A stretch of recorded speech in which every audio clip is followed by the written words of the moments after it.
Hello students, let's start new lecture of biology with VJ और फिर बजाते हैं बायोलॉजी का डीजे। पिछली क्लास में हमने स्वेलोइंग तक पढ़ा था ह्यूमन न्यूट्रिशन को कि किस तरीके से ह्यूमन न्यूट्रिशन स्टार्ट होता है, क्या जरूरत है डाइजेशन की, एलिमेंट्री कैनाल के अलग अलग पार्ट्स क्या हैं और माउथ कैविटी में टीथ और सलाइवरी ग्लैंड किस तरीके से डाइजेशन में हेल्पफुल होते हैं, ये हमने पढ़ा। और फिर हमने पढ़ा कि किस तरीके से सलाइवा वर्क करता है, उसकी एक्टिविटी हमने नोटिस की 5.3 and then we understand swallowing of food. अब स्वेलो होने के बाद जब हम खाना निगल लेते हैं, खाना गेंद के शेप का हो जाता है जिसे हम बोलते हैं बॉलस, और उस बॉलस को निगलने के बाद खाना पहुंचता है ईसोफेगस में। अब how further nutrition will occur, let's start. So in oesophagus, that's a muscular tube,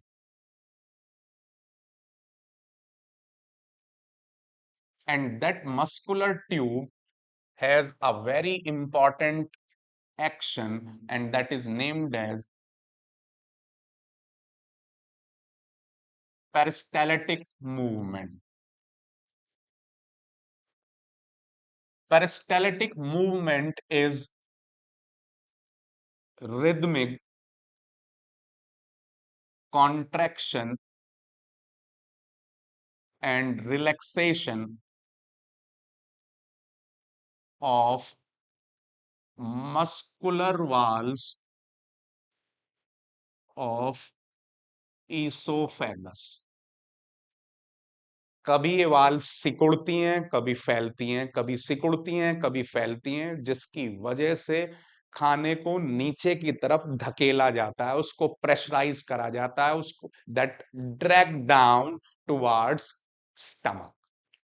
इसके अलावा किसी भी चीज को नीचे आप अगर धकेल रहे हैं, उसको ड्रैग कर रहे हैं, so pathway must be slippery.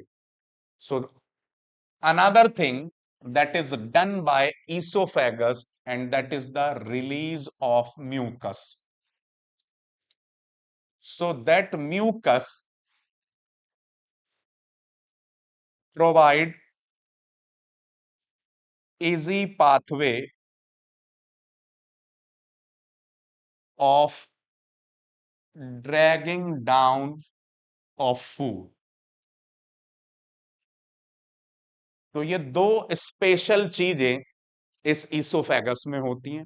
एक तो rhythmic contraction and relaxation, that is named as peristaltic movement, and second is release of mucus, and that mucus provide the easy slippery pathway of dragging down of food towards stomach. So let's focus this on the basis of diagram. इसको diagram के view से हम समझते हैं। Suppose कीजिए that's a oesophagus और ये bolus हम दिखा रहे हैं, and then you will see the movement. तो अब इस तरीके से ये ईसोफेगस है और सपोज कीजिए ये आपका बॉलस है।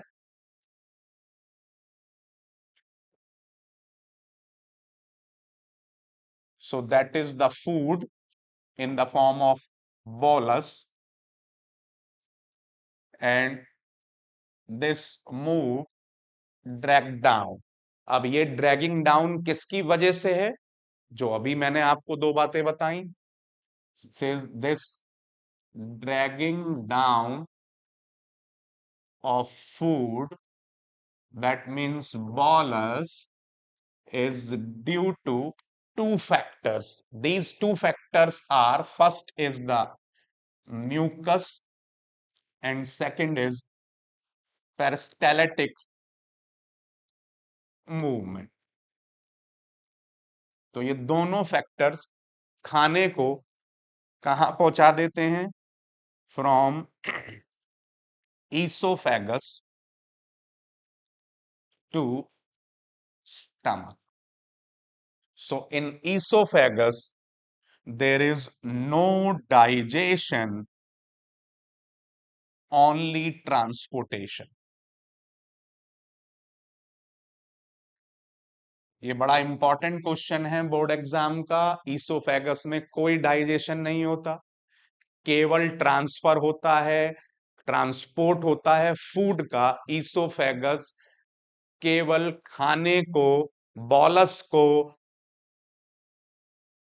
आपका स्वेलोइंग होने के बाद, निकलने के बाद सीधा कहां पहुंचाता है? स्टमक में पहुंचाता है। So I think is it clear to each and everyone? Next अब देखते हैं stomach. What happens to stomach? अब स्टमक में क्या होता है? Stomach is a muscular bag of J shaped.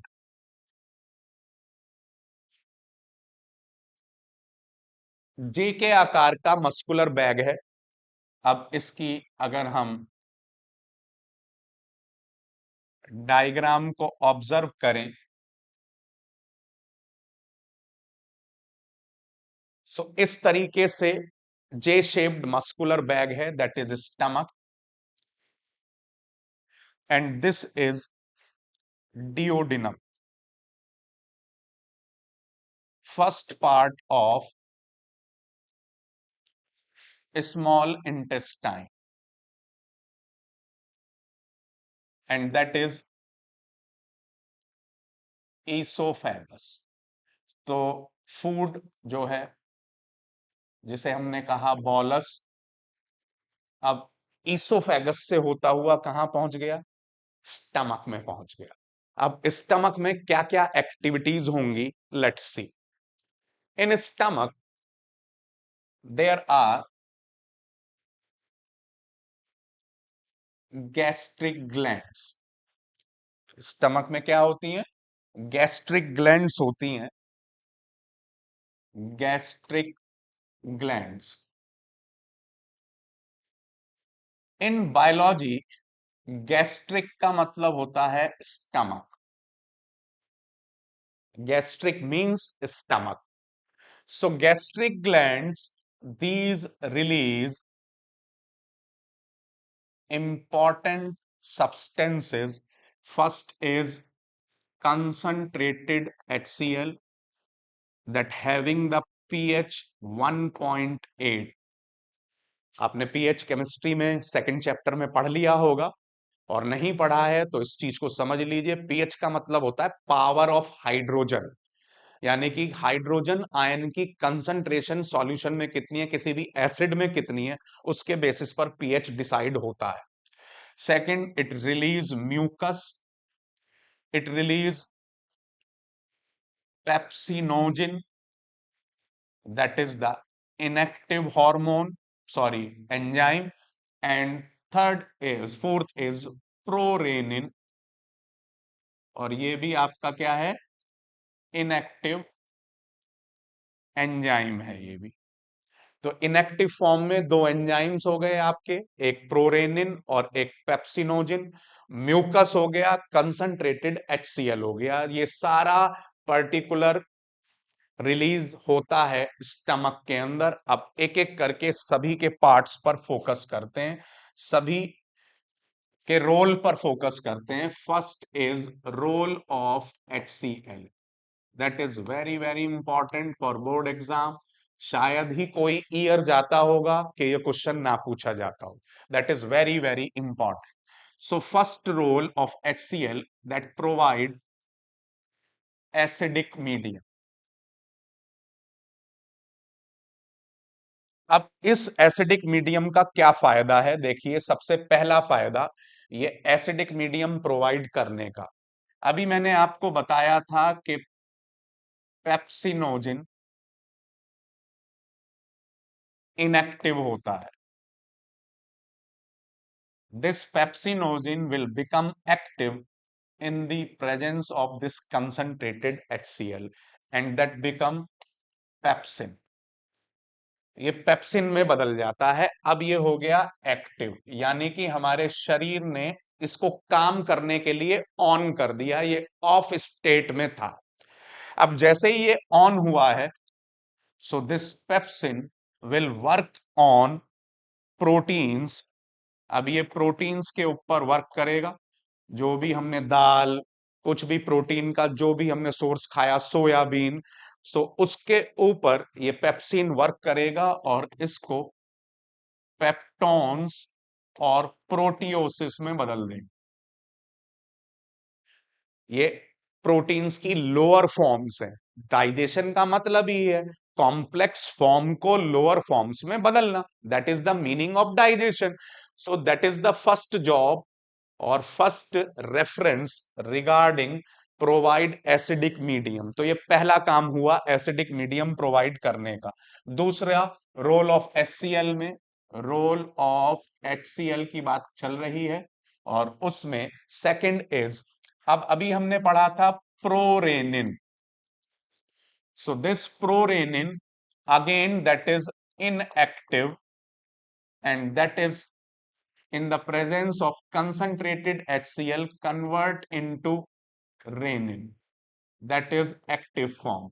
अब ये आप ध्यान रखिएगा, जो ये प्रोरेनिन है इसकी कंसंट्रेशन 0 to 5 years मैक्सिमम होती है। जैसे जैसे हम बड़े होते चले जाते हैं इसकी कंसंट्रेशन डिक्रीज होती चली जाती है और दूध पचना उतना ही मुश्किल हो जाता है क्योंकि ये दूध के ऊपर वर्क करता है। तो that will work on milk. तो अब मिल्क के अंदर बेसिकली, बल्कि इसको ऐसे लिखें हम, मिल्क में भी केजिन प्रोटीन होती है, केजिन प्रोटीन इन मिल्क।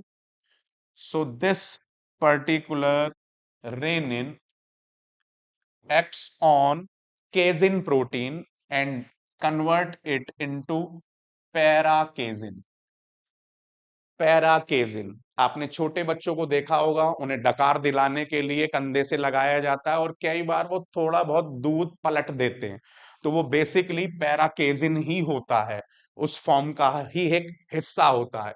तो ये बेस हो सकता है कुछ चीजें मैं एनसीईआरटी से आपको थोड़ा अलग भी पढ़ाऊं, तो देखिए खाली पढ़ाई एग्जाम के लिए ही नहीं होती है, थोड़ा नॉलेज भी होती है। और आप में से हो सकता है कोई NTSC की तैयारी कर रहा हो, कोई आगे के फॉरवर्ड लुक को देख रहा हो, तो उसके लिए भी ये सारी चीजें प्लस में जाएंगी, कनेक्टेड होंगी आपके लिए। तो जरूरी नहीं है कि सारा सब्जेक्ट आपका इसी बेसिस पर हो कि आप बोर्ड के लिए ही तैयारी करें। बोर्ड के लिए ही आपको होशियार बनाया जा रहा है, लेकिन थोड़ी सी वैल्यू पॉइंट्स एक्स्ट्रा भी लेकर चलने पड़ते हैं। सो ये दूसरा, अब अभी तक हमने प्रोवाइड एसिडिक मीडियम को ही दो नजरिए से देखा है। पहला नजरिया है आपका इस बात का कि इस नजरिए में हमने देखा कि कैसे पेप्सिनोजिन पेप्सिन में एक्टिव हुआ और फिर पेप्सिन, अभी आपने देखा था कि कैसे पेप्सिनोजिन पेप्सिन में एक्टिव हुआ और फिर पेप्सिन ने प्रोटीन्स को पेप्टॉन्स और प्रोटियोसिस में बदला। उसके बाद फिर मैंने आपको बताया कि प्रोरेनिन को रेनिन में और फिर रेनिन केजिन प्रोटीन को पैराकेजिन में बदल रहा है। अब नेक्स्ट बात करते हैं, next role of HCl, and this role is kill microorganisms।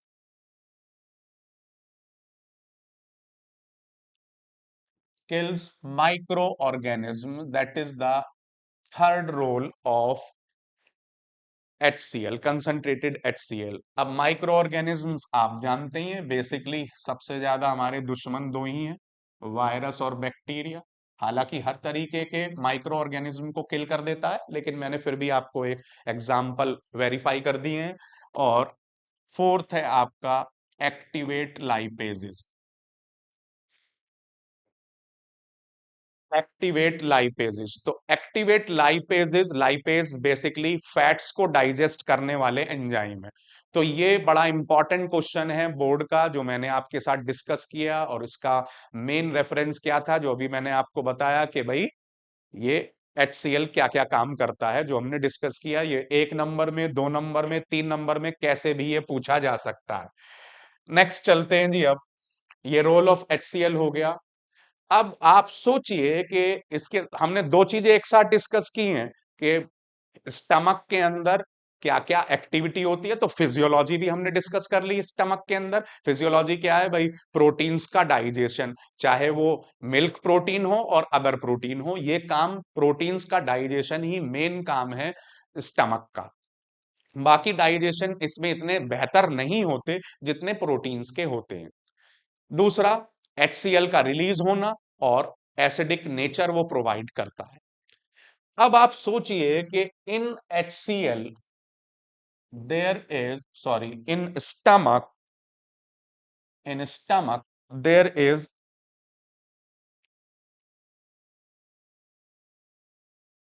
concentrated HCl और वो भी 1.8 pH का।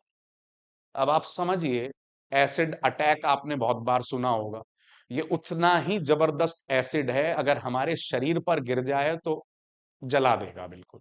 अब फिर हमारे पेट में ये डेली निकल रहा है, भाई हम नाश्ता करते हैं तो निकलता है, हम दोपहर का खाना खाते हैं तो निकलता है, हम रात का खाना खाते हैं तो निकलता है, तो इसका मतलब तो पेट हमारा खत्म हो जाना चाहिए। लेकिन नहीं होता है, सालों साल ये बढ़िया काम करता। क्यों काम करता है? क्योंकि to prevent damage by concentrated HCl, we have a very good mechanism in our body, a coating of mucus plus bicarbonate ions, इसका एक लेप तैयार होता है, और ये coating we have on stomach wall and that prevents the damage by HCl। हर चीज का भगवान ने उपाय है दिया है, इसीलिए उसे सृष्टि का रचयिता कहते हैं। उसी के चारों तरफ चीजें घूमती हैं, बहुत स्मार्ट हैं हर तरीके से। लेकिन हम जैसे जैसे टेक्नोलॉजी बढ़ रही है ना, हम उनसे ज्यादा स्मार्ट बनने की कोशिश कर रहे हैं, और थोड़ी थोड़ी देर में वो बताते रहते हैं, एक थप्पड़ लगाते हैं बहुत बड़ा नेचर का, और हमें समझा देते हैं कि भाई ज्यादा उड़ने की जरूरत नहीं है। अभी आपने हाल ही में देखा बाढ़ आई, तो ये सारी चीजें नेचर से ऊपर कुछ नहीं है, नेचर है तो हम हैं। तो उसी का ये आपके सामने एग्जाम्पल है कि किस तरीके से स्टमक के अंदर रिलीज होने वाले HCl का भी समाधान, उसकी रेमेडी हमारे शरीर में ही है, ताकि वो काम भी करे और हमें नुकसान नहीं दे। तो अब स्टमक से रिलेटेड यही क्वेश्चन आपसे पूछे जाएंगे।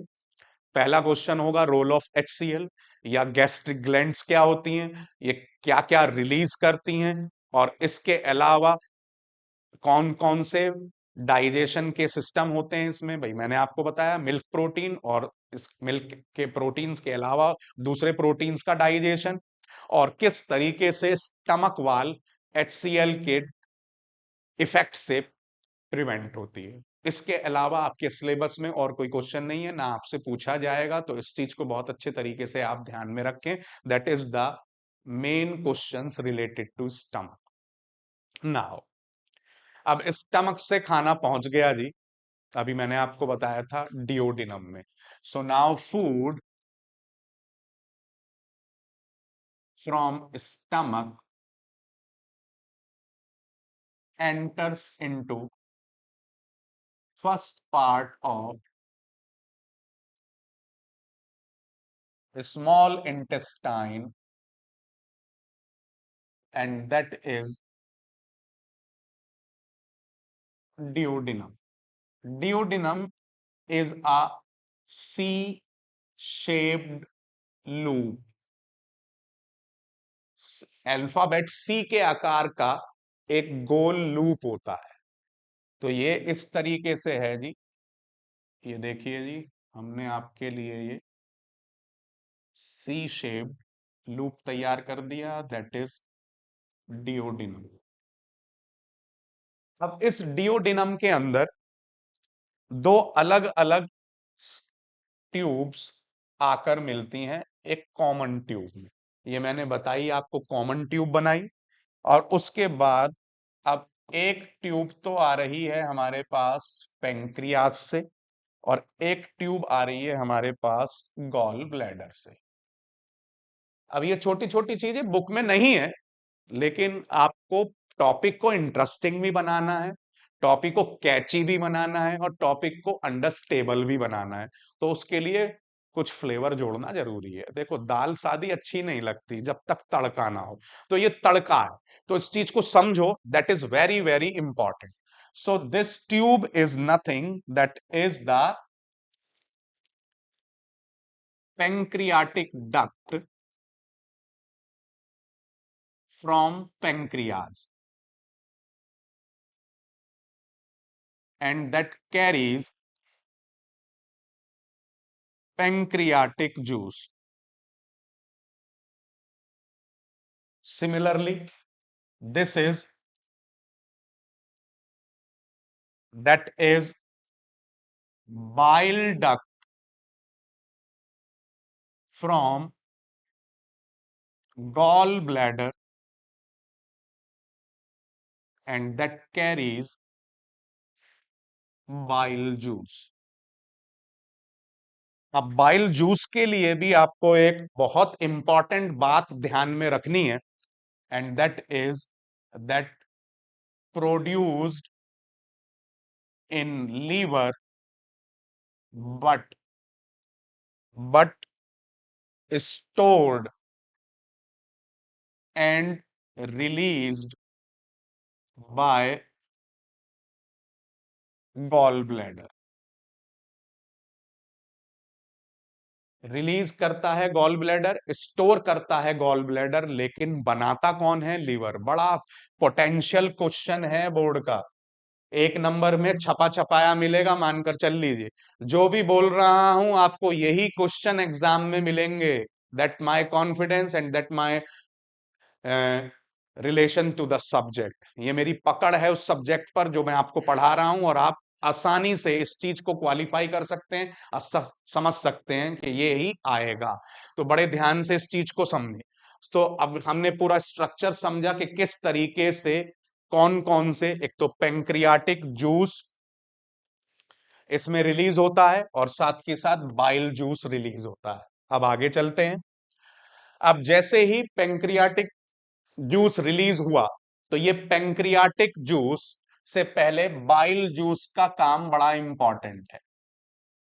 सो that is role of bile juice. अब बाइल जूस के चार इंपॉर्टेंट रोल हैं। पहला, that provide basic medium, that provide basic medium. Second, very important function, आना ही आना है बोर्ड में, and that is emulsification of fats, that 100% come in the exam 2024। बहुत ही तगड़ा क्वेश्चन है एग्जाम के लिए। सो इमल्सिफिकेशन ऑफ फैट्स, इमल्सिफिकेशन है क्या? देखिए, बाइल जूस के अंदर एक सब्सटेंस है NaHCO3, सोडियम बाइकार्बोनेट। ये सोडियम बाइकार्बोनेट्स फैट्स के जो लार्ज मॉलिक्यूल्स हैं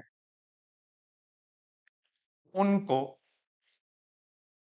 स्मॉल ड्रॉपलेट्स में बदल देता है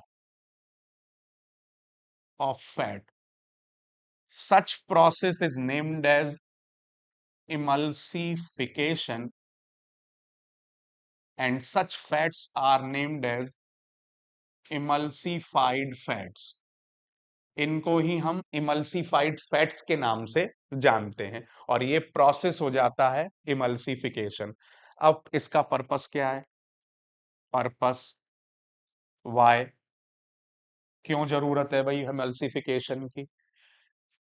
ताकि lipase will act on small droplets of fats, क्योंकि फैट के बड़े बड़े मॉलिक्यूल्स पर लाइपेज काम नहीं कर पाएगा, उसको एक मीड बहुत छोटे फैट्स की फॉर्म में प्रोवाइड करते हैं ताकि उसका काम, लाइपेज का काम आसान हो जाए। तो ये लाइपेज का काम आसान करता है। So that is clear.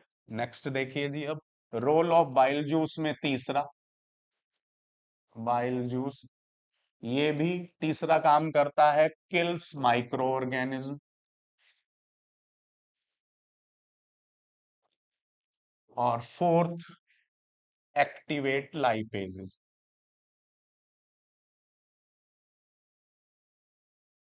अब एक श्योर क्वेश्चन जो बोर्ड का कई बार आ चुका है, आपके सामने रख रहा हूं मैं, और वो ये है कि bile juice doesn't contain any enzyme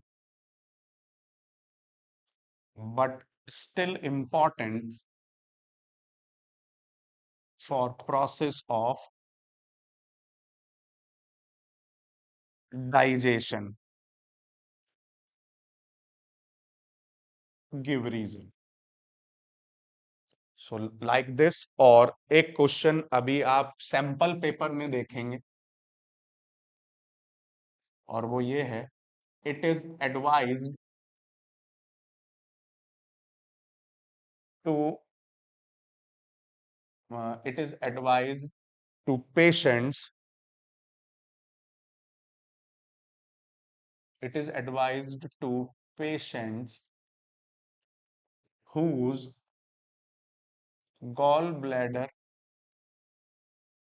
has removed have removed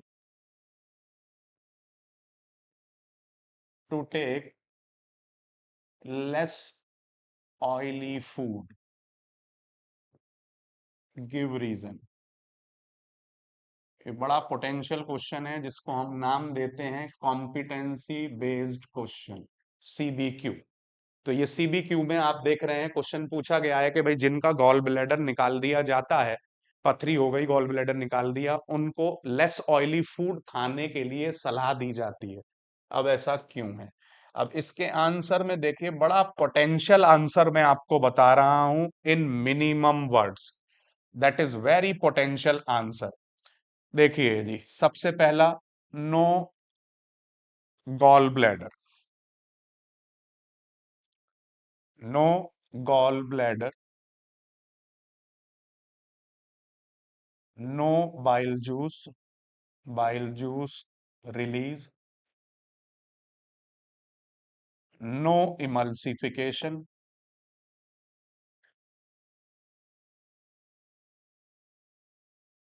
no digestion of fat.